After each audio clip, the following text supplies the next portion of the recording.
अस्सलाम वालेकुम बाबा जान। वालेकुम अस्सलाम हमीद बेटा, आप आओ गए।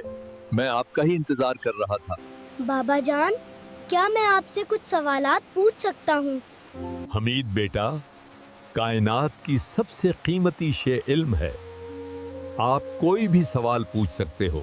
बाबा जान, मुराकिबा से क्या मुराद है? हमीद बेटा, मुराकिबा ध्यान की ऐसी हालत का नाम है जो किसी भी हाल में छोटे नहीं और टूटे नहीं।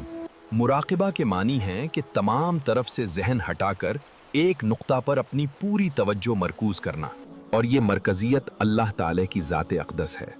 मुराकिबा ऐसे अमल का नाम है जिसमें कोई बंदा बेदारी की हालत में रहकर भी इस आलम में सफ़र करता है, जिसको हम रूहानी दुनिया कहते हैं। मोहम्मद रसूलुल्लाह सल्लल्लाहु अलैहि वसल्लम आरजी तौर पर दुनियावी मामलात से अपना रिश्ता मुनक़ता करके गारे हिरा में यकसुई के साथ अल्लाह की तरफ मुतवज्जो रहे, जिसे मुराकिबा कहते हैं। अल्लाह ताला फरमाते हैं कि और अपने रब का नाम याद करते रहो और सबसे क़ता ताल्लुक़ करके इस ही की तरफ मुतवज्जो रहो। बाबा जान, मुराकबा के बारे कुछ और फरमाएं। मुराकिबा से मुराद है कि तमाम तरफ से जहन हटाकर किसी एक नुक्ता पर तवज्जो को मरकूज कर देना, और ये नुक्ता अल्लाह की ज़ात है।